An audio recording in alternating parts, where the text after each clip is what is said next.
All right, let's get it. I got in front of me a man who's just cruising waves. Just let him get a sentence in, no incarceration. And he told y'all that life can go out in a Thanos snap. I got in front of me right now, hip-hop lyricist. He's out here doing his thing, and he just recently released his 3-track EP, The Moon at Dawn. iLLiJAH Moon. Welcome to the J Stokes Project, sir. How you doing today, bro? I'm good, man. I'm feeling good. You know, life has been motioning and moving, and just waves of just everything. So it's been good. It's been good. That's what's up. You know, I finally got to see you perform because actually I've been keeping up with you. I want to say since the mid part of last year. Okay. Somewhere around last year. It might have been around the time you were promoting Cruising Waves. Okay. And the thing what I've been trying to do since I've moved out to California was concentrate on not the mainstream, but you know, the people that are out here that are trying to put in the work and everything like that. You know, you got to meet one of my homeboys earlier who I just interviewed, DJ JC, and that's what we were talking about before as far as people that are just actually caring about the craft and putting in the work and trying to make, you know, put a little bit of a message with their inspiration and their experiences and everything when it comes to music. And the algorithms has brought me to you because, you know, I followed my homies who were out here doing music, and then eventually it just kind of blossomed to where I was checking out these different artists, and you ended up being one of them that I was like, yo, this is dope. Heck yeah. It's dope. Yeah. So we appreciate everything that you've been doing so far. And once again, thank you for coming in today to do this interview. Yeah, thank you for having me, honestly. I'm looking forward to this, and you know, I love talking in front of camera. I love yapping. I'm just a yapper. So like I'm always like, hey, yeah, you're gonna, like, let's do it. Let's make something happen, you know? Yes, sir. So your story starts before the time I heard Cruising Waves, so we'll start from the beginning. You're born and raised out here in LA. Yes, sir. Yes, sir. What part? I was born in Inglewood, California, but I was mostly raised in like the Culver area. Some call it like the Four Corners. But where I was like kind of like between Culver and like Mar Vista area. But I went to Culver City schools my whole like childhood and growing up. And, you know, I went to Culver High, graduated from there. So that was like, we'll call it West LA is what most of LA would probably call it. So, but yeah, no, that was where my journey started, if you will. Yeah, man. As a kid, I got to go to San Diego. That was a long time ago, but I didn't grow up here. For you, what was it like growing up out here in California? Man, I'll tell you this. There's growing up, I feel like I had a lot of teachers that were like substitute teachers that weren't from out here that would always like make it a thing to let us know that it's like you live in like the best place that you could. Like you live in like the mecca of everything. Like LA was just like everything. And this was like early 2000s, keep in mind, you know, so Hollywood was at its peak, and like we were just, you know, that's one thing, right? But it's like LA, everybody wants to be in LA. And to me, it was like, I didn't think of any different than anybody else, but to me it was just like growing up and realizing how prideful we had to be being from LA, because it's like being from here is like, it's just mixed. Everybody's mixed, you know, like you never have like too much of one type of people. And I think that was like to me that was the coolest thing, growing up around multicultural like people and everybody. So it's like I got to learn about different people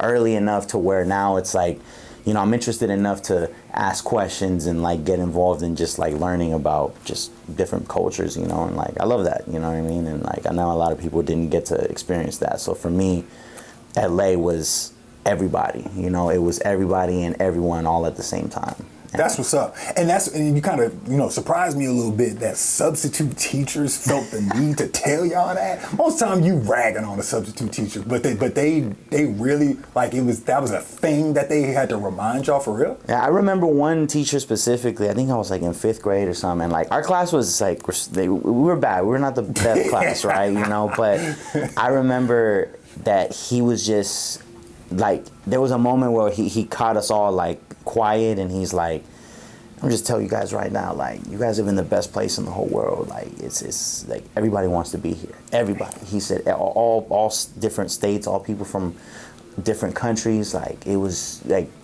this was where people wanted to go to when they thought of like the U.S. or whatever, you know, and like what is a cool place. And Cali, LA, and I never understood the significance, obviously because I was out here, but as I grew older, you got to see it. You really got to see the influence that LA has on the world and like just different people. And that's especially why I grew up with so many different cultures, because I grew up around a whole bunch of first generation people like myself, and that is like a group within itself. You know what I mean? So it was like, it was good to be around that, you know? Yeah, because like, you know, I spent some time overseas, and every time people ask me about the States, you know, where they want to go, or like, how is it like living over there? Because I'm from the South. I grew up as a military kid, born in North Carolina, but moved everywhere. But most of my family's North Carolina and Florida.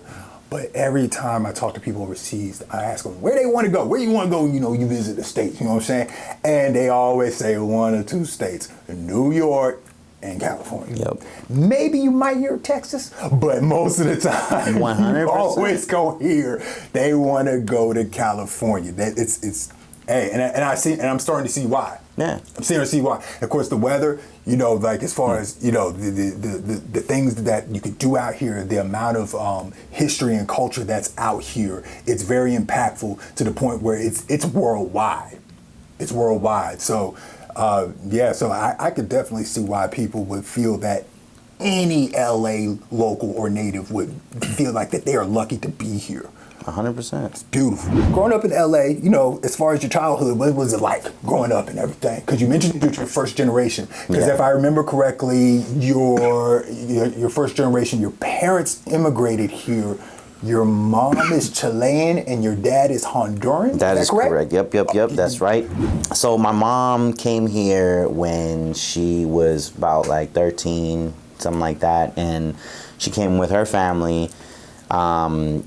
I want to say it was 79, and then my dad came with his family. I don't remember the year that he came, but he was a little younger. He was like 8, but they all came with like the whole family, you know, like mom and my mom was with mom and dad, and my dad was like with his mom and just like other brothers and sisters. But they my grandfather on my dad's side, he stayed back in Honduras, and he didn't come through. I think he actually passed away when they were like coming over here, so I never got to meet him. My grandparents on my mom's side, they, like I said, they came here, immigrated in the 80s, you know, early 80s, so it was like 79. They came to Florida first, and my grandma, I want to say Miami. Okay. I want to say Miami. I'm not 100% sure. I'll have to ask my mom about that one. But I think, I'm pretty sure it was Miami or Orlando. Yeah, for sure. And my grandma didn't like it. She didn't like the weather. She was like, I can't do this. It's just not for me. And so they ended up coming to Cali. And they basically grew up in like, my mom grew up in Culver. So that's kind of like, you know, it kind of passed that down, you know, going to Culver City High School and all that. And she came up, and like, it was really hard for her learning English and like getting integrated into the schools, because they were like barely starting to introduce like ESL classes, which is like English as a second language.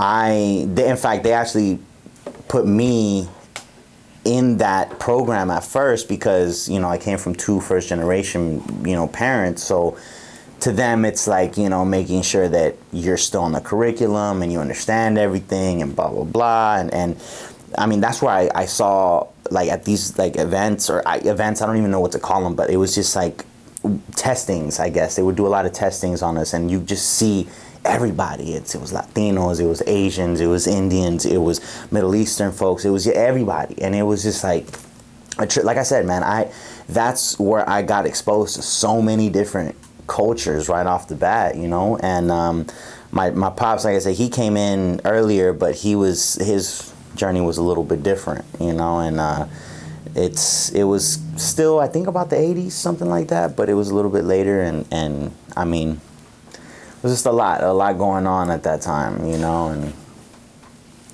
my grandparents were pastors of a Christian church, and my my parents met because of the church, basically, that my grandpa was a pastor at. We're gonna get to that in a little bit later. Yeah, because that comes up for sure. That comes up for sure.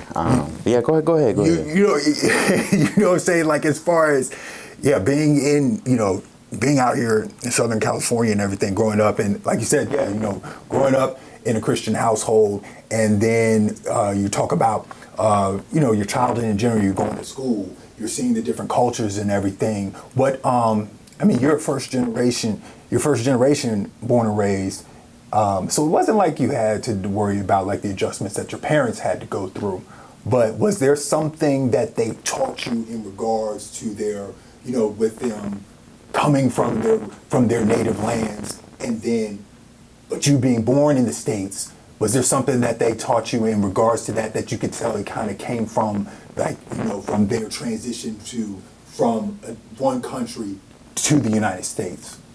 If that makes sense. Yeah. I think the biggest thing was like pride. I mean, they both taught me like, even if they came to the U.S., it was always like, never forget what you're rooted in, who you are and where you come from. That was like always a thing, and like for here in Cali and LA especially, there's like a huge population of Mexicans, right? And like, I love my Mexican people. That's my, I got a lot of homies that are that. And it was different because like our cultures, everybody will say it's like you guys are Latino, but like there's a lot of little differences and stuff. Our family wasn't as big. I was actually an only child.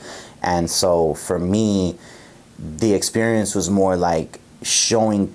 They always wanted me to keep and show pride in who I was and where I came from. So it's like they would always tell you, it's like when people ask you where you from, you tell them. You better say something. You better say you're from Chile and Honduras. And that's what I would always say. And like growing up, it was rough because like a lot of people, the ignorance takes over, and it's like we're kids too, but you always remember it. And for me, it's like I'll say that and they're like, depending on who you're asking or telling, it's, oh, what part of Mexico is that? And it's like, what? Like, for sure. We're in school and you asking me that? Like, that used to be the worst for me, and I used to hate that.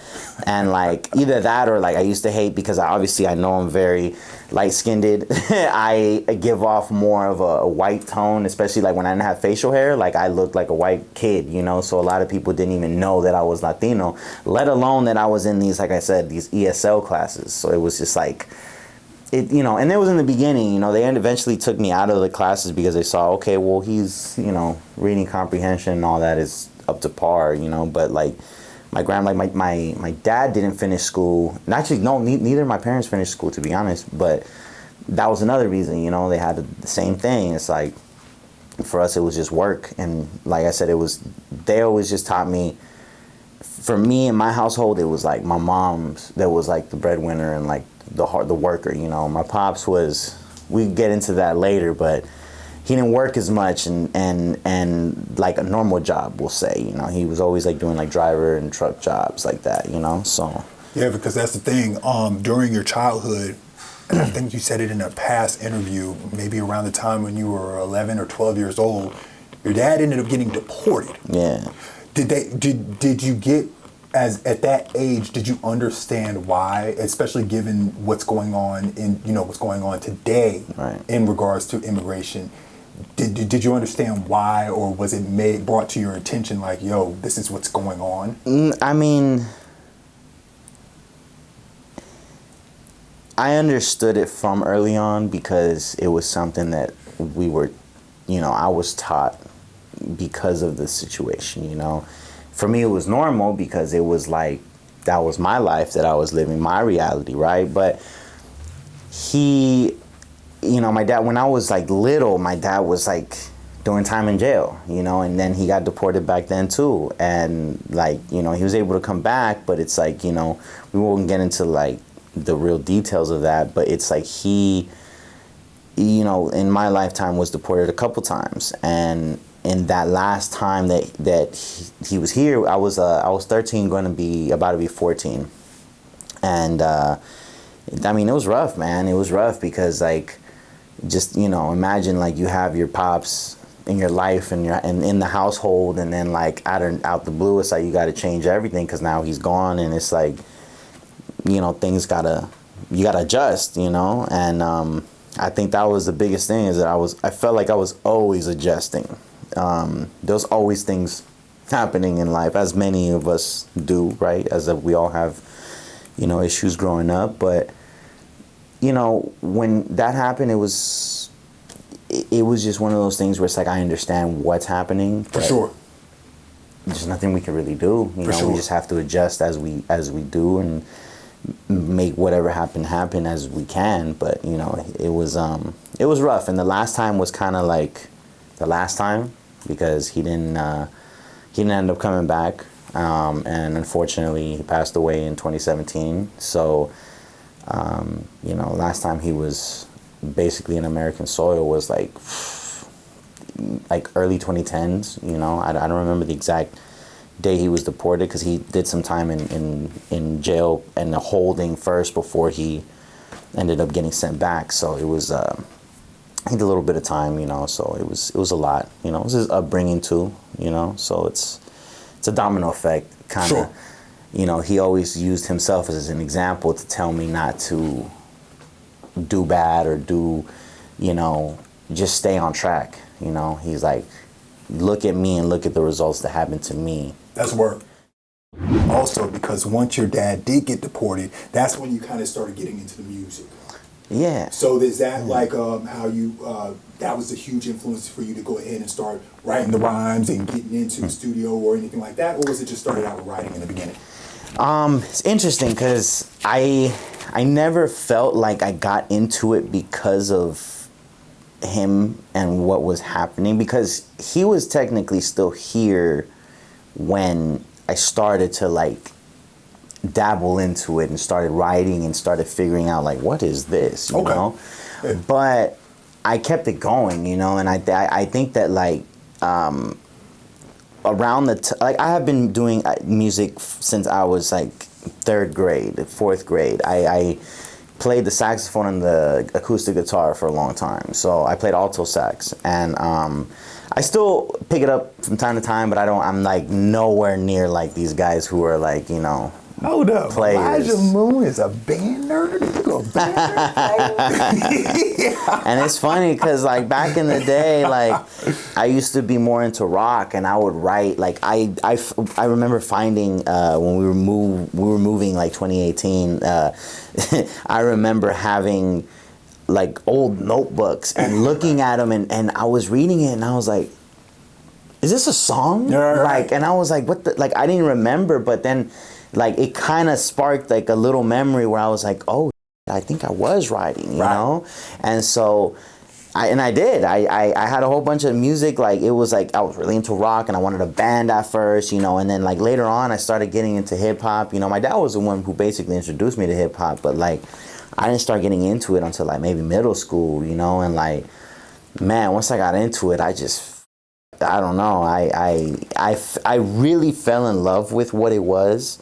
And I think that's why, like, when I started writing, I was like, this is interesting, because it's like you start understanding how you can play with words and whatnot, So definitely you were preparing to be on the stage, whether it was with the instrument or with your words. Yeah. The first time being on stage, was it when you were playing the sax or anything like that, or was it when you were rapping? Wow. Neither. Were you a comedian or something? So, right? So, like I mentioned, my grandfather and my grandparents were pastors, and so they had a church that they had service in, and they had for years, many, many years, since like they got to the, when everything was settled. I think it was like in early to mid 80s.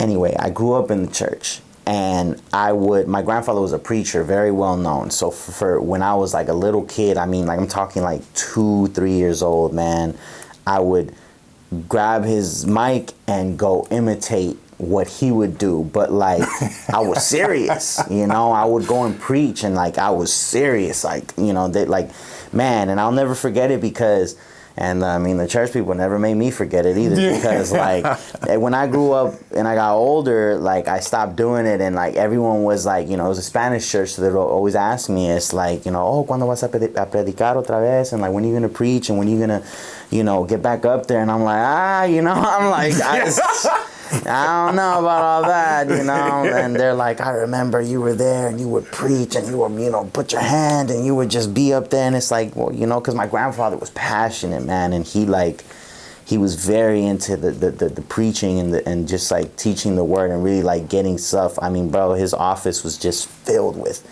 notes and like highlighted, like he would have different Bibles just highlighted, and through the whole thing, man, that man was dedicated. He studied, and I think that was where the stage presence comes from, in my opinion, you know.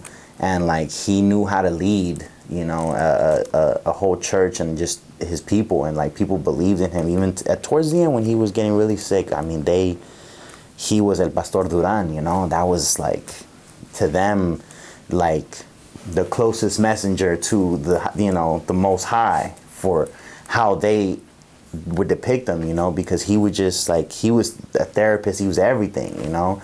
And I love my grandpa, you know, and I wasn't like the first boy in the family, but I was the first boy that, like, because my grandfather had all daughters, and so for me, like, he had other you know, grandchildren that were men, but they were back in Chile.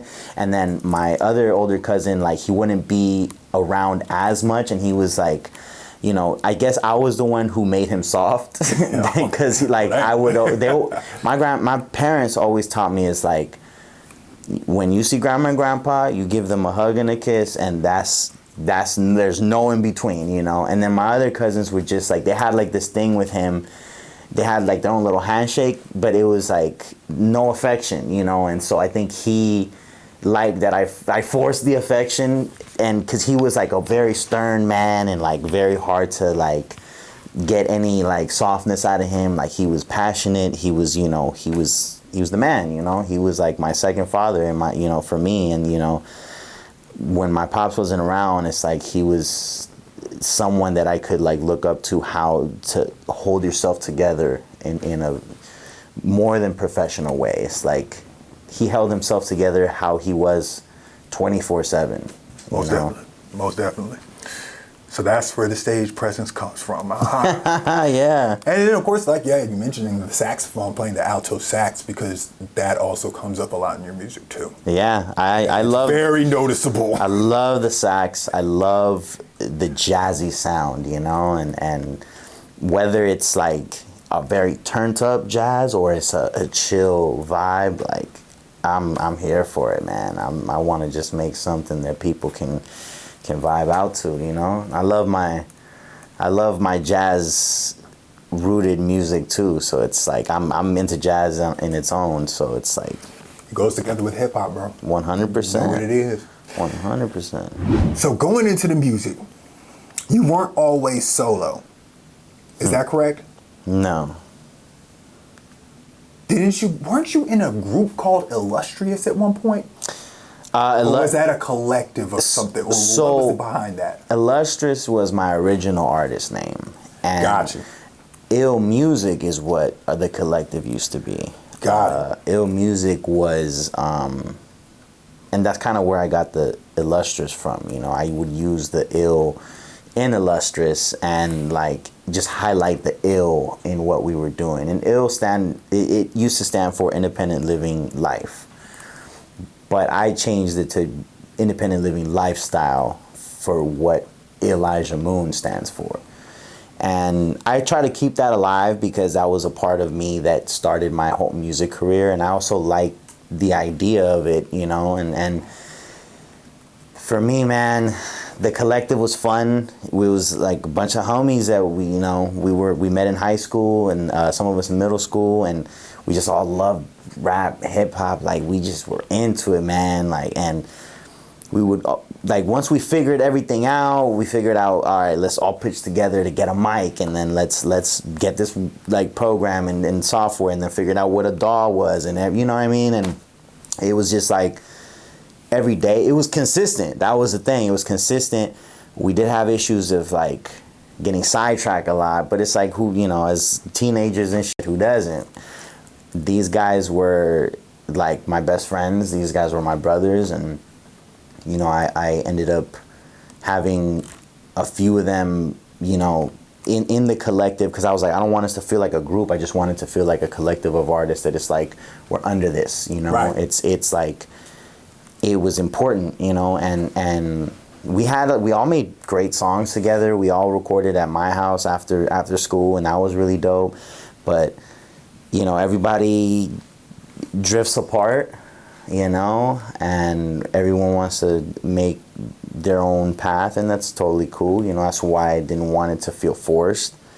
They went and they had a group where, I won't say the name, but like they had another group with another homie of mine that we knew each other from way back when, and I introduced him to all my homies, and he was like, man, these guys are talented. I was like, right. I know. Like, you know, like these are the homies who I've been making music with, and now we're moving on to something else. And they had asked me to be in the group, and I did not want to be in a group, because my whole thing was I wanted to be a solo artist, and I wanted to start showing this part of me, you know. And I was producing at first, and then I went into like just rapping, because I rapped first before producing, and then rapped again, because I was like, man, like, I like writing. I like playing with words like it's recess, you know, and like, it's, to me, I have fun with it, you know, and like producing was cool, but I felt like it was slowing down my writing in a sense. Yeah, because you know, it's one of those things. Did you feel like it was you were taking on too much by doing that? Yeah. And because I wanted to focus on making like the song good, and I felt like having someone else help me structure the beat or the sound behind it is like a lot easier than me putting it together, and like, you know, like I just feel like a producer and a rapper go really well together, you know, and not to say the rapper can't produce, but I was just feeling like other people could do it better, and I could vibe with that like quicker than, you know, I could get music done faster, in my opinion, you know. Right. And you kind of know where your role is, you know what your strength is. There's nothing wrong with that. And then sometimes it's kind of good to do that, because when you're finding that right producer for, you know, for that right song, for whatever lyrics that you wrote down, that could, like you said, it can make the magic come out even easier. Right. Flow easier. Right. You know what I mean? 100%. And especially working in a collective, because everyone has their ideas that they're bouncing off of each other, and you never know if this person's idea is, oh snap, I didn't even think of it that way before. You know what I'm saying? Exactly. You know what I'm saying? So, no, that was one of the things I know. Yeah, as far as I noticed, I'm like, okay, was he in a group, or was it a collective? Because I did notice that being out here so far, you know, the people that I met in music, everyone has their set of people that they work with that's pretty good at putting down what they want to put down, and it has the right sound. Absolutely. 3 projects stuck out to me.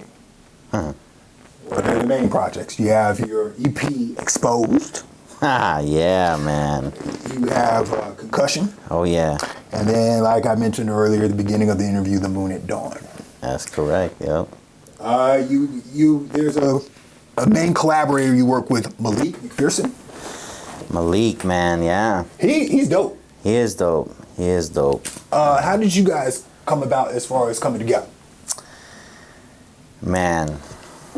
Because he's on a couple tracks on Concussion. Yeah. And he's also with you on the Exposed EP with Easy Route. Yeah. Yeah, those are the 2 tracks I like. Those are the dope, bro. Thank you. I'll say this right off the bat. It's definitely, the name alone is a lot to unpack. Mm-hmm. Me and him met in middle school. Now, was he part of the collective, the original collective also? Yes. Yeah, him and I were basically the first ones. And him and I worked the most up until the very end, which was like 2 years ago. He was, for me, the heart of the entire collective. He was the heart of all the group. Him and I met in 8th grade, we had an English class together and we had a PE class together.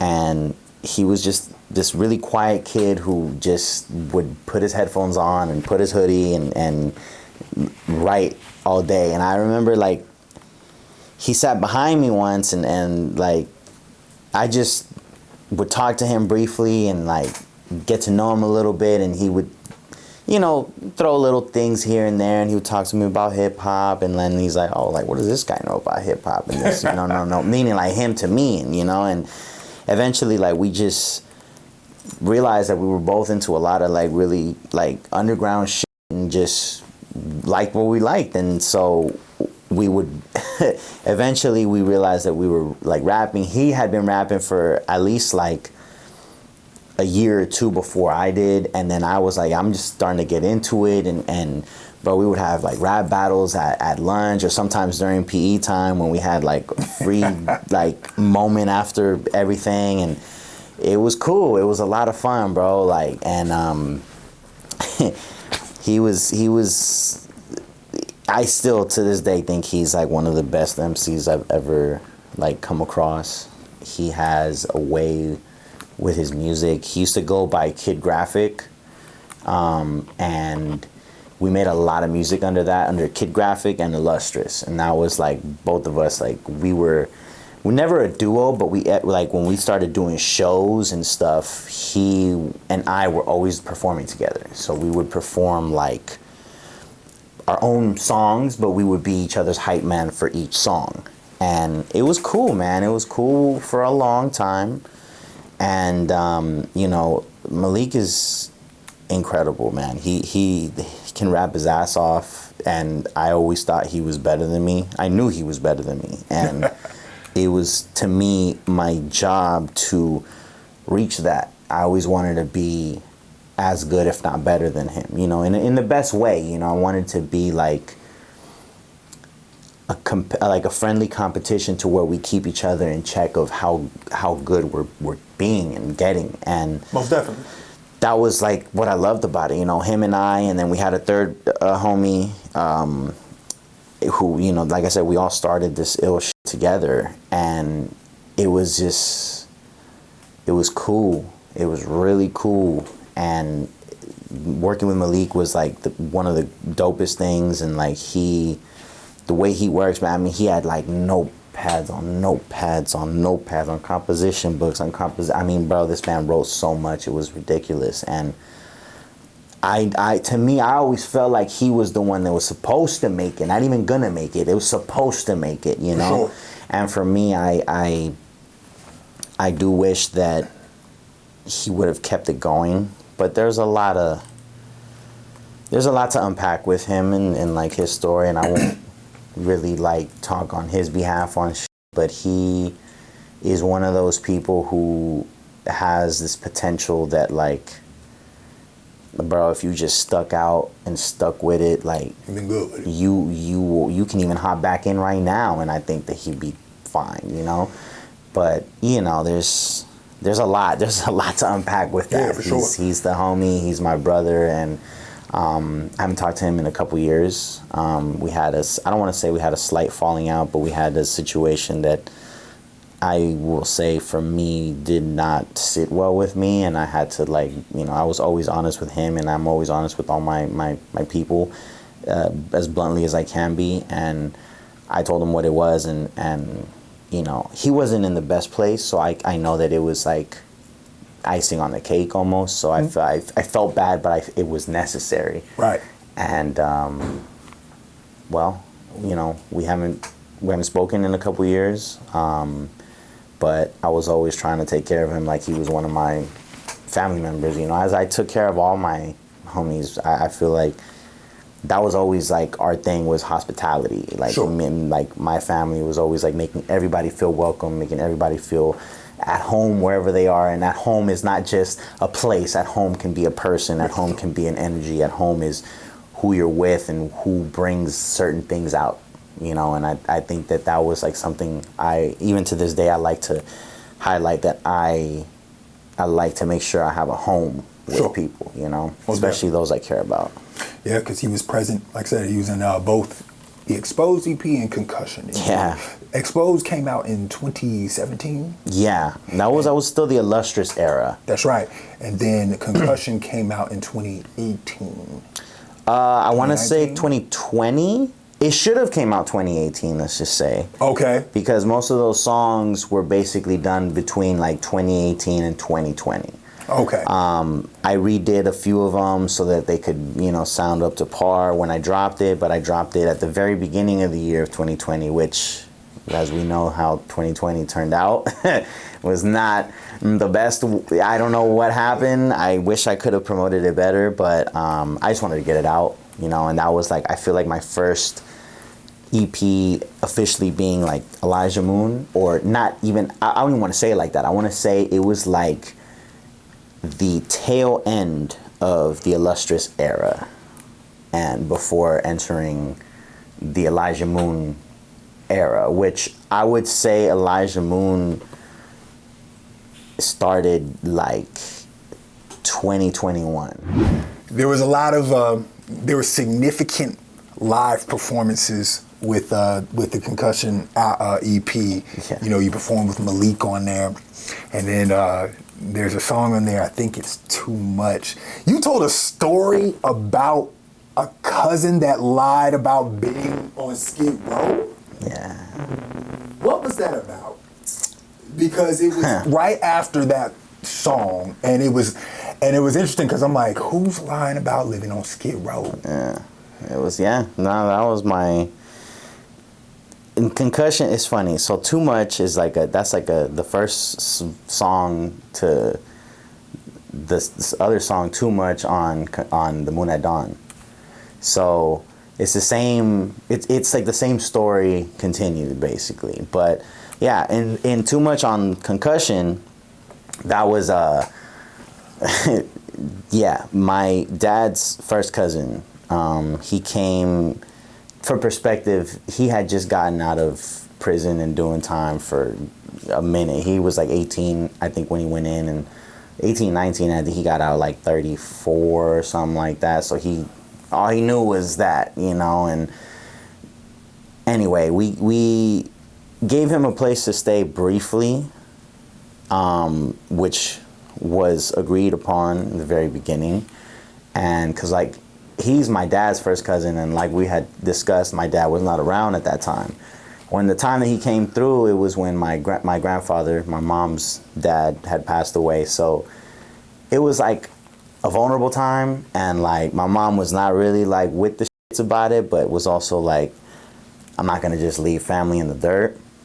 But she even asked my dad, like, how do you feel about this? And like him staying with us for a bit, and he was like, he was like, don't let that fool stay there. Like, don't let that fool stay there. And it's like, at least if you are, like, give him, like, tell him it has to be this amount of time and that's it, which is what we told him. And man, I'll never forget it. We told him, and we kept reminding him, like, look, bro, you got way more family here than us. It's like, you need to hit one of them up, because it's like, we can't keep you here. My mom was just somebody who, she didn't want another man in the house while, she just, whatever, it's her crib. I'm not gonna question it. And he is also somebody who's just not somebody you want to keep in the house all the time. It's like, he was just not cutting it out. It wasn't working. That's the thing. Yeah, that's when you get older, you start realizing, especially when it comes to relatives, there are some times where, you do have to. It's hard sometimes, or not even sometimes, it definitely is hard. But when I think it's like that with any other relationship with someone. When you know who they are, you gotta kind of move in that way to a certain extent. Was that the first time where, in terms of family, in terms of a lesson as far as learning, and then with it being present in the music, was that something that was really kind of like, even when you're putting it on paper, was it kind of tough to like be like, put that down and lay it on a track, you know what I mean? The thing was, I was frustrated, I was pissed, because when the day came that he had to leave, basically what happened was, he's texting me this long message talking about, man, that's crazy, you guys are just putting me out in the street and this and that, and I'm like, it ain't like we just grabbed your shit and said get out. It's not like we didn't say, yo, in 6 months, after you already been here for a certain period of time, it would be cool if you could, you know, find another spot, bro, because it's like, it's not cutting it right now. And we had our own things that we were dealing with, so it's like he wasn't really making the situation easier. So he's going on a rampage. He's texting me and like talking about, that's crazy. Like, y'all leaving me. He's like, man, I'm out here on Skid Row and blah, blah, blah, blah. And when he said that, I was like... And that's where the lie came in. To me, I'm like, first of all, why are you in Skid Row? I'm like, why? Like, you have so much family out here, and you over here talking about you're on Skid Row. So he sends me pictures of Skid Row. Cool, all right. And I look at the pictures, and I'm like, now, I know he has an Android, and I have an iPhone, but that does not look... like the quality there. I was like, there's something off about it. So me being I question everything, man, I look it up on Google, and sure enough, I find both the pictures he sent me. And I sent it right back to him, and I said, like, you're gonna lie to me and tell me you're on Skid Row and send me Google images? Let's just say I haven't spoken to him since that. Right. I've not spoken to him once. When my dad passed, he didn't call or say nothing, which is moving forward into the too much on the Moon at Dawn. I talk about it because it's like, I talk about, we were at our, you know, my grandfather's funeral, and he's like bringing up, you know, he was in Honduras seeing my dad like just before we had met up. So they had gotten into like some little thing, and that was another thing why my dad was like, I don't think you should let him into the house and this and that. And it's not like he stole nothing or anything like that, but it was just like, he was just not somebody that we needed to keep around at that time. And yeah, man, it was just too much. It's just family drama, bro. Like with my dad's side of the family, I hate even saying it like this, but it's just like, it's always something. It's never like a moment of just like, all right, let's breathe, you know, like, and they suffered the most trauma in my opinion, you know, like with like, they lost my dad lost his baby sister first, and then the oldest sister, and then him, you know. So it was just like there was too much back to back to back. Look, bro, like I get it. You know, a lot of families go through that, and it's a reality that when you get older, that you come to terms with it. And you know, like I said, for you as someone that's in your position, to put that in the music, again, that relates to a lot of people. That relates to a lot of people. And it was just wild to me because I'm like, who's lying about being on Skid Row? You know what I'm saying? And it's just, and it's just crazy how you kind of get into that. And, you know, like you said, it comes up in the music. And because even when you performed it on stage, I could hear that emotion, because you even went as far as to say, don't trust nobody, don't trust nothing, don't do this, people will do you wrong. Yeah. Do you still feel that way now to this day? Because that was a while back, but now do you feel that mentality's kind of changed a little bit? I feel like to an extent, I feel like anything else, you have to kind of see who your audience is and kind of like use context clues towards different people, because like right, yeah. Some people will reveal themselves quicker than others. For sure. And will reveal how they are, their character, their personality, and how they behave will really show and like domino everything else. So it's like, it doesn't really, I don't want to say don't trust anybody, but I think it's be cautious of who you're like being around and who you have in your circle and what energy you're keeping. Because like a lot of the times it's like, you know, there's definitely a lot of like wolves in sheep clothes, you know what I mean? And like, to me, it's, you got to just watch your back. And like, to me, that's why familia, the whole concept of my fan base is a community. It's like, it doesn't mean that like your blood relatives have to be your family. I call my family my brothers that are not even my brothers, that are just homies that I grew up with, and they became my family, you know. And then like, that was the whole thing, is that like family that's blood relatives can sometimes be the biggest strangers to you, while you have people who are with you daily, know about you, know your moves, know how you talk, know how you walk, know how you dress, know who you like and don't like. For real. You know, and those people are way more important to me than people who are just gonna come into my life and it's like, oh man, let me just let me have opportunity for a little bit. Like, you know what I mean? Like, sure. I don't like that. You know, it's like, it's like we're all trying to put in here. It's not an easy place to live at. So it's like we're all trying to pitch in and play our part and play our role. And if you're not willing to do that, it's like, you know, you got to know how to read that. And I think that's the biggest thing. It's like, yeah, I don't want to say like don't trust anyone, but like be cautious of who you're trusting rather, you know? That makes sense. The Moon at Dawn. That EP came out a couple months ago. February? Yeah, February officially. March streaming everywhere. The main song on there that I listened to was Westside Story. Now that's a song about your parents. Yeah. The first time I listened to it, you know, because sometimes, you know, as a listener, you could be a little superficial, you know, not too deep, and you think like, oh, is he talking about himself? No, that was about your parents. Yeah. And how things kind of came into place, and especially what got you here today. When you were putting together that EP, was that the main focus? It's 3 songs. Yeah.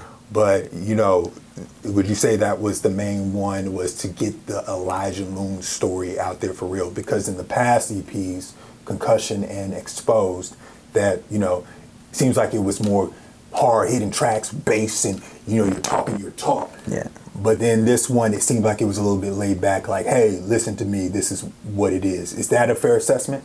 Yes. The Moon at Dawn is literally supposed to be, even the name itself is a play on words. The Moon at Dawn is supposed to be me just starting to be seeing the light. Like, oh, who is this? Like I was telling you, like the iLLiJAH Moon era didn't come until like 2021. And like these songs too, they've been around for a minute. I won't lie. It's been a few years now. And Westside Story was one that like I wanted to get right, because it is, like I said, it's like an origin story, you know, and I start with that because it's like, all right, this is who I am, this is my parents, this is where they came from, this is how it happened, you know, with a little dramatic twist in the way that I ended it. But that was kind of like the way we start, is like telling you this is where I'm from, and it is a West Side story, because it's like I was born out here, I'm born and raised LA, they came here, I'm first generation, so it's like I'm not only born and raised out here, I'm the first one, you know? So for me, that was important to let that be known. And like I said, The Moon at Dawn is a play on itself as well, because the producer's name is Epic the Dawn. All right, well then there you go. All right, hey, see that part I didn't know, because I was going to be deep. I was going to be like, oh, okay, the Moon at Dawn, that's part of his name. Is he talking about waking up to a new day? Is this a new chapter? What does that mean? Right. But no, now you're talking about the producer. See, I didn't even know that part. See, that was so that was like and that was like the first step of it, right? But it was also like I like the idea of it's like it is like the moon. It's like when the moon and the sun are just like competing, and it's like, all right, who's gonna come out first, you know? And like to me, it was like that is just my intro. It's just my beginning, you know, because it's it's like the beginning of the day or end of the night, however you want to call it.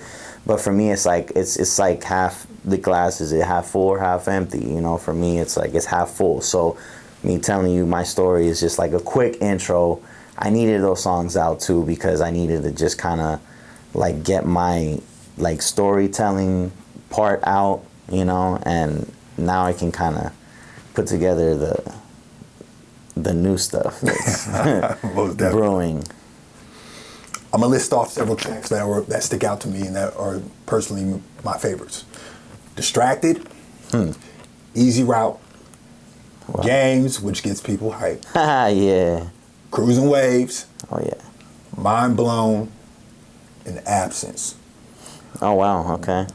Which one of those for you was the one that made you really dig deep and that you had the most fun with putting together? I know that's a lot, that's 6, but... The most fun? You're right. Ooh.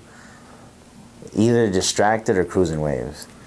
Because Distracted, I finally got to tap into like an Isaiah Rashad vibe, and I'm a huge Isaiah Rashad fan. So like to me that was like, all right, like let me tap into this side, and I wanted something catchy. That's when I was like, oh man, I can make these catchy hooks now, you know, like I kind of get the idea of what I'm trying to get at. And I started with that, but then Cruising Waves was fun because I like the literal idea of the song was to make a song that me and my homies can cruise to. And you look at the imagery on social media, I'm like, yeah, this man's West Coast. Pretty much put it out, I'm like, yeah, this man's West Coast for real. Because I think that's definitely the vibe that you were giving off with it. There's not a video for it, like for Distracted, but at the same time, it definitely you were trying to put off or put out there this, like, you know, this is what we do out here. Absolutely. And this is how I'm vibing out here, especially on the West Coast. Because for me, like, I'm still navigating it a little bit, and being over here for a little over 2 years now, hearing the music. I've always listened to West Coast music, but at the same time, it's you know, you as an artist as yourself, you know, it seemed like you were establishing who you were with that one too. Yeah. Mind blown, or more so absence. Absence had to do with your grandfather, if I'm correct? That was like my dad. That was like dealing with when he, like we were talking about earlier, how when he got deported, it was just like trying to fill in those gaps. And like, it's also like vaguely coded, I guess you could say, talking about like growing up with Pops, because like he had his own issues too, and like we didn't go into it, but like my dad was gang related, so very gang related, and you know, he got shot at 16 and he had to get his leg amputated, so he was an amputee. You know, everybody thought he was like, oh, are you a veteran? He's like, my mom would always be like, from the streets, maybe, like, you know, and it was just like, that's who it was. And like, he wasn't a wheelchair guy. He was like crutches, bro. That was his whole thing. And having him in my life, like I said, and then just suddenly not, it was a big like disruption. And, you know, there was other, you know, personal stuff that's like, he would be around and then not around for, but that's like a little too personal, so we'll just leave it like that. Few more questions. Nah, you good, bro. Oh yeah, Distracted. Yeah. The music video for that, what went into the concept for it? Because I noticed with your visuals, you like to double yourself a lot. You have, like I always did, you just look like 4 personalities, and then Distracted has this psychedelic look to it. For sure. For both of those videos. Yeah. What's kind of like, what goes behind your mentality for that? So for Distracted, I was like, I guess, co-director on that with the DP, which is a homie of mine. I used to work in the film industry, so I was able to get a lot of people that really care about the way looks, and they just wanted to make cool. So I was like, shit, that's be important. my guinea pig. I'll be your guinea pig for it, so let's do it. Distracted, basically the video is kind of like how the song is, and the way that it starts is like, you know how it's like panning across me being like laying down and then looking in the mirror, and like the concept was basically me like, it's like an argument with myself, you know. It's like, that's why I put 2 of me in the video, you know, and like one is like where I'm looking in the mirror. I'm basically getting up from being like drunk or high, because when I recorded the song, I think I was like hella faded, bro, and I just went in and I was like, man, I'm just gonna do just this like lazy flow, but like lazy flow, right? Like just like something that I could just do and feel it's easy. That was what I did with Distracted. And then the beginning is just me like kind of like talking to myself like, you about to throw up? No, you're not, you good. But it's literally just mumble, you know. And so once we got into like the video itself, it was, I wanted to keep that concept of, it's like I'm talking to myself, but it's like a visual version of talking to yourself, you know. And like I always wanted it to feel like yin and yang, with like the 2 different sides, you know. So it was just like whatever works the best. So I think that was cool, because I wanted to make a trippy video, and I wanted it to feel like trippy and distracted, like literally like things that are distracting. Like there's 2, who are you gonna pay attention to? There's 2 people here, so it's like we're gonna just get distracted by one of them. One of them's gonna catch my attention, maybe. So that was like the whole thing. It was just, can you pay attention? You know, like, sure. And I only did half of the song because it was supposed to only be a visualizer. You know, like I don't like to call them full music videos. Like I always did is a full music video. That one was completely directed by me. That one, like I always did, was just kind of like showing, like you said, different personalities, kind of showing me in different lights, and sticking with the concept like I always did. I'm gonna be all right, whether I'm looking fly, whether I'm chilling, whether I'm like in this like psycho vibe that I'm trying to be on when I put the ski mask on, like all of that shit. It was just like supposed to be, I'm gonna be all right through all these stages. It don't matter. Like I'm like sad, mad, happy, whatever. I'm gonna be cool. That was the whole concept of like I always did, and that's why I had like each box have its own part in the song, so it was like you can understand that it's like it's all me, but it's me in different stages, and whether it's different stages in life or different stages of who I am, like in a personified way, you know, where it's like you can visually see it. Is it a fair assessment to say that with, you know, with that concept in mind, that you're trying to portray, that you're trying to, you know, maintain or find the balance with, like within yourself as a person and as an artist? Is that fair? I would say At least yeah. for me, you know, that's my guess. I would say yeah, just because like I talk about in too much, it's just like trying to find how to heal, you know, like how we gonna heal from what we got. Like that's my whole thing, is like I'm never gonna be the same person in certain areas. Like it was supposed to be like seasons too, you know, like it's like winter, fall, spring, summer, you know, like that's each time has its different vibe and weather and how you feel. So that was supposed to be that. And I would say yeah, man, like, you know. Let's go on to the fun things. In the past, you've opened up for two legendary hip-hop greats, U-God of Wu-Tang and KRS-One. Now, how did it feel to be able to get that opportunity? How did it even come about? That was some time ago, but still, to have that was cool. under your belt, especially U-God. U-God's dope. If I could add, I also opened up for Onyx. That was like somewhat recent-ish. That was like 2022, 23, something like that. Both Dro and Sticky Fingers came out. They came out and they turned up. Did y'all throw y'all guns in the air? Man, everything? Was it turned like that? It was. They brought. they gave me inspo that night just because of how crazy their energy was for one, their age, and the type of like, it's just boom bap, but it's like it's that loud shit. Like right. They're just like, they were rapping their ass off, man, and I was like, damn, bro, like that. I hope that at that age I'm still doing it like that too, you know. So it was fire. I was super like just captured by the whole thing. But opening for like U-God and KRS was like super special, just because like they're hip hop legends, and I feel like you have to kind of bring something different to the table, in my opinion, at least, to kind of like match or live up to it. And like just kind of, I just wanted to keep people's attention, you know. And for the KRS-One show, we actually had a live band perform with us, which was super dope. That's a different vibe too. You know, I feel like, if I might be embellishing this a little bit, but when a rapper is able to have like a live band, because I saw that and I'm like, yo, this man rap. What do you think he is? Jay-Z with the live band and shit. Is it different performing with the band versus a DJ? Yes, it's very different. It's, I don't want to say harder, but it's more like you got to really concentrate with the band, and like it's really about cues, and like some people miss their cues, and that could mess up the whole thing, and you just got to catch it.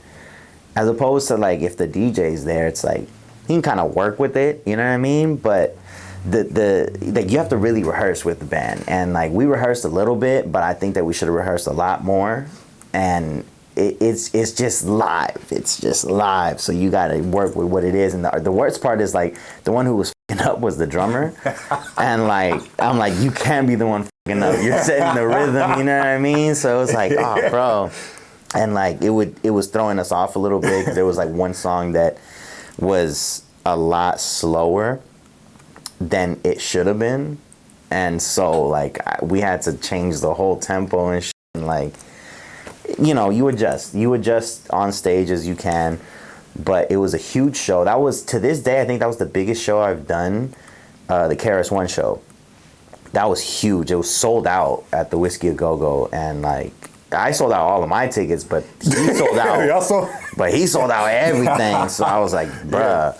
And I'll never forget it because I was coming out. I had just finished. I think it was either us or I think there was one more group after us, and then KRS-One came out. But when I was upstairs just like talking to people were coming up and saying, what's up, that was a good show, blah, blah, blah.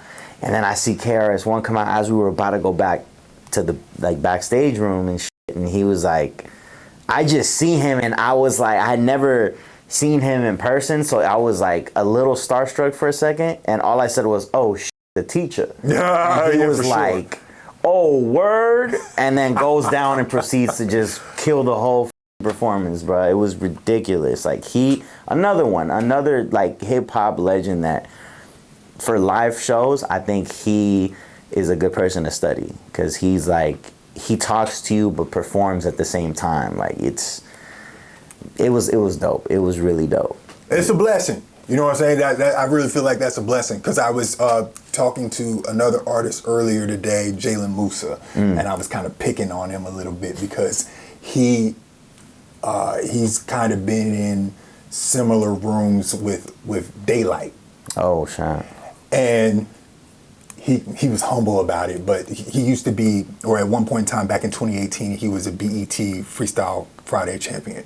And he did that back in 2018, and it kind of brought him in that direction. Then now you're talking about yourself opening up for a member of Wu-Tang and KRS-One, and I'm seeing like with a lot of the work you guys are putting in, it really does show the importance of how you, I guess, for lack of a better way of saying it, conducting your work and doing things because that's how you get to those spaces in a certain sense. It kind of shows that putting in the work and being your authentic self. And even with you having an actual band perform with you on stage, that just shows that versatility, and it definitely goes out there and it brings attention, really good attention to yourself. Even when I saw you perform back in March, this is all positive energy, and I can see why people want to be around it and how it gets you into the spaces that you're in. When you see this, when it comes to your motivation, what does it make you look at yourself and go, okay, I gotta turn this up a notch or something? What does that do for you in a sense when you get those types of chances or opportunities? Definitely turn it up. But a part of me is also like, just do what you do, bro. Sure. Because it's gotten to the point where I have to start giving myself credit for doing certain things and like putting myself at a certain level of how I perform and how I bring out everything and how I rehearse and how much we're doing before the show. Like if I'm like we were talking about, if I have a DJ or if I don't have a DJ, and now that I have my homie as my hype man, like it's a whole other thing. Because to me it's like I really have to, I want to bring the energy so high that you leave thinking, okay, who was, like, the main act was dope, but who the f was that guy that went before? For sure. You know what I mean? Like, I want them to, like, either think about it like that or just leave them with, like, damn, bro, that fool had good energy or whatever the case is. You know what I'm saying? And, like, that's what I always try to do at my shows is I get everybody involved, and I want people to feel like we're having fun. And it's not just like you're just watching me do my songs and do my little dance and this. You know what I'm saying? It's like I want you to enjoy yourself. I want people to, like, if you don't know the lyrics, we're gonna teach you. You know what I mean? If you don't, and if you don't want to learn, you're gonna learn them because it's catchy. And that's like my whole thing is making the show catchy, making the show fun, making it more than just a hip hop show, you know. And I take notes from everybody. Like I said, KRS. I take notes from him. I take notes from people that I go see personally. Like I said, like I go see Isaiah Rashad recently. His show was incredible. You know what I mean?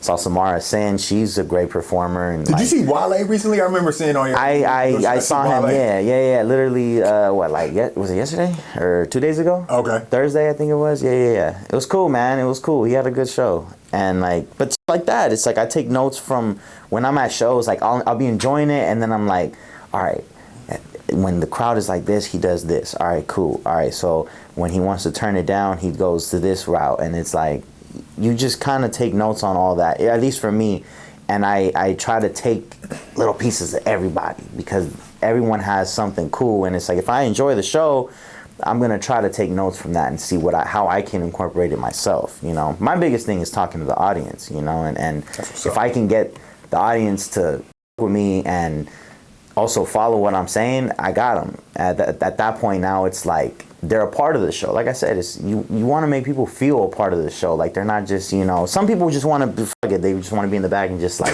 don't talk to me. Right. I'm enjoying from a distance. Cool, that's fine too. But I want it to feel like a safe space. You know, that's what Familia is. Did you see the Michael Jackson movie? I have not yet. Okay, never mind. Bro, trust. I've been trying to go see it. Don't worry about it. Don't worry. I haven't seen it yet either. But when it comes to Michael Jackson, we know he's the king of pop. He's the greatest entertainer of all time. And when it comes to showmanship, he's on point to the point where kids that weren't even born, they over there dancing like him. When it comes to showmanship yourself, what does Elijah Moon make sure what does he make sure that he does when it comes to getting ready to be or just being a great showman, just like Michael Jackson? Right. Unless you moonwalking on stage. Nah, I fucking wish. I got moon in my name, but I don't mean like a moonwalk. You know what I'm saying? I'm glad you caught that. Preparation is one, figuring out what kind of show do I want to put together. You know, how do I want it to start? Because there's moments where it's like I start with a more hype energy and then I bring it down and tone it down at the end and like I make it very real.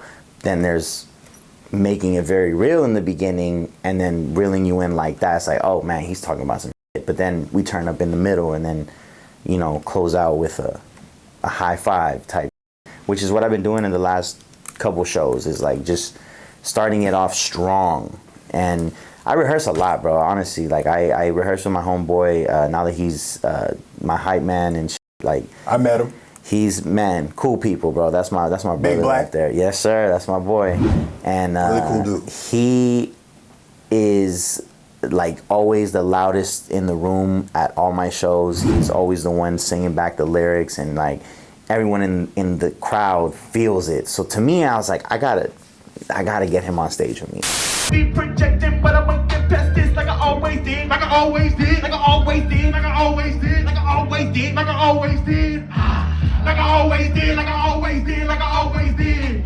You probably would have never noticed, but I'ma keep it a buck. I'm silent, everything is always on hush. I guess I was a part of the inheritance. Let's go. I guess I might have been a little arrogant, but I guess I ain't never let them talk about it. Put the pain in the 16, make it hyped up, make the crowd fight. Cause it been everything that I be saying about my life. I move too quick and don't protect my soul, and just I only just. I'm like, he's never done something like this, but we can practice, you know. And man, he's a quick learner. He's like anxious to learn, and that's what I love about working with him, is that he wants to learn, he wants to work, he wants to see what he can do to make it better. And I'm like, bro, you just be you. Like you are exactly what you need to be, which is like the most hyped in the room. And he picks up all the little cues that I might be missing, and like he just helps the energy stay alive, you know. And sometimes I need that, because it's like I'll run out of that energy if I'm by myself, you know. And I also feel like the hype man is a lost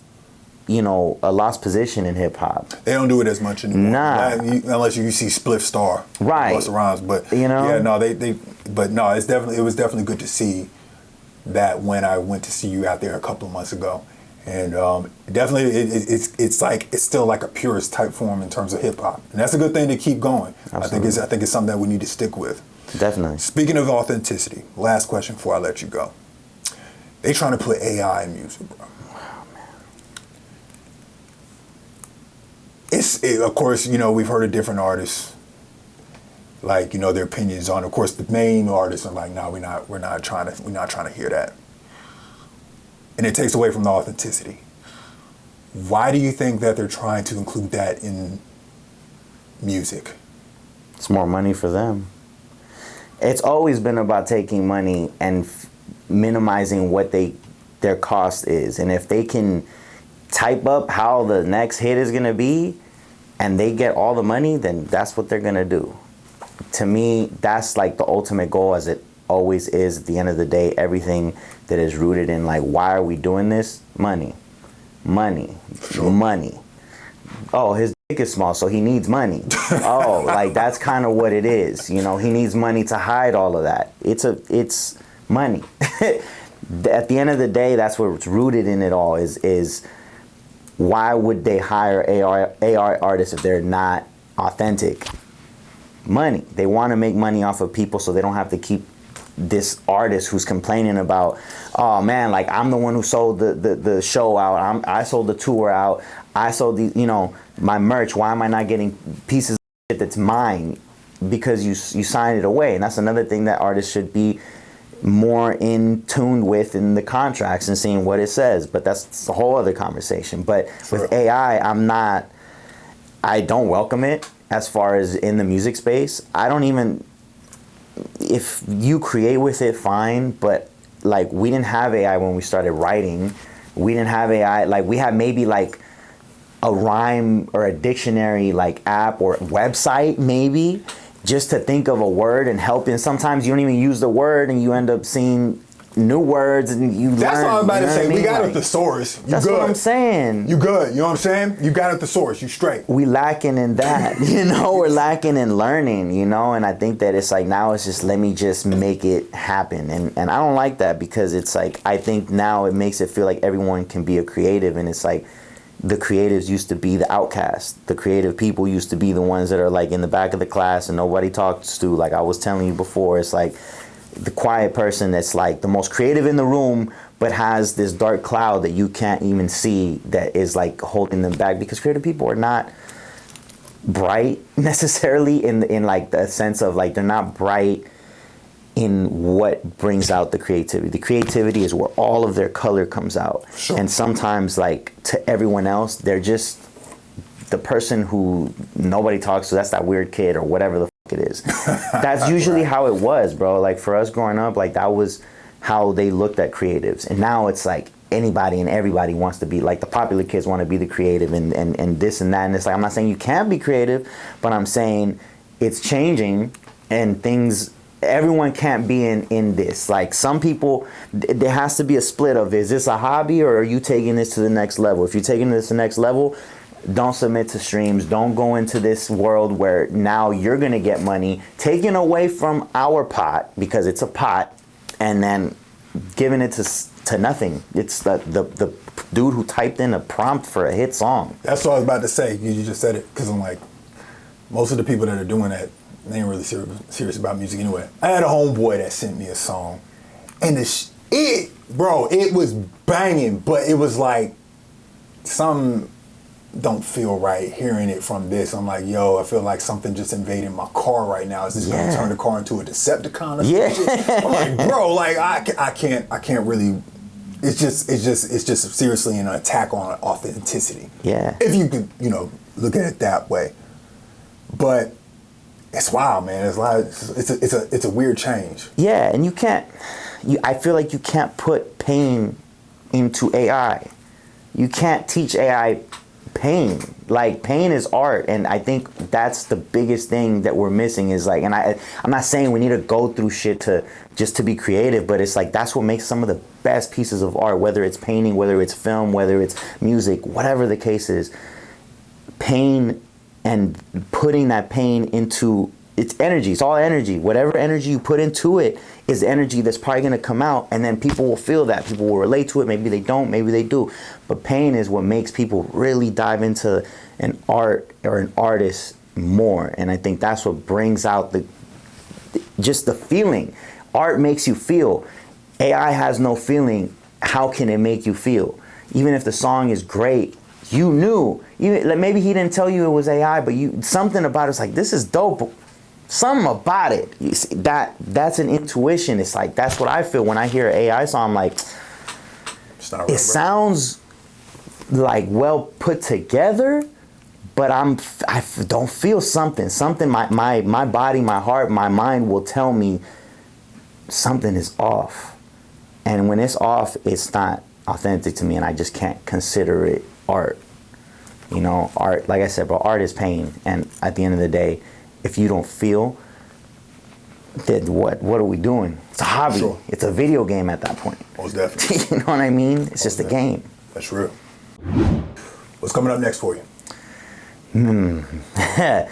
Or you can't. A lot. I know, because I don't even know where to begin. Just two things. Yeah, part 2 to the moon at dawn. Okay. Which is the dawn of the west moon. Okay.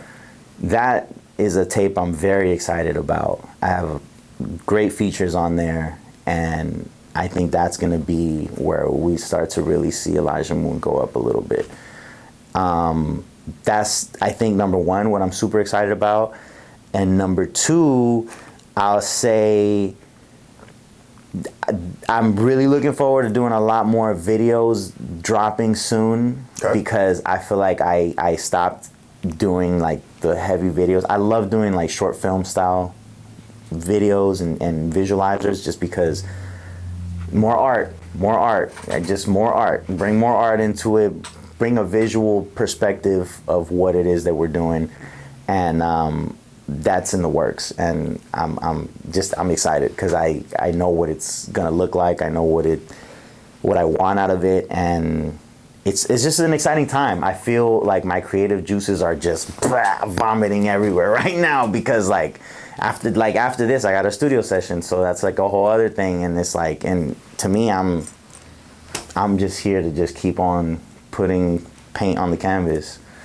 So that's where we're at. We're still creating, having more shows, meeting more people, bringing people into the community, and that's just it. You know, we just keeping it pushing. All right, that's what it is. Elijah Moon, thank you for coming in tonight, bro. I appreciate your time. Thank you so much. Keep being your authentic self. You don't need me to tell you that. I'm just expressing myself. But for real, like, and that's why I kind of mentioned the whole AI thing, is because the authenticity is really important. And so I saw it when you performed a couple months ago, and I'm seeing it on social media. Keep doing your thing. I appreciate the music and everything so far. And I'm looking forward to seeing what's coming up next for you, man. And once again, thank you for coming in. Let's talk again next time when the more fun stuff starts. Absolutely. Yeah, thank you for having me, man. I was really excited to do this. Most definitely.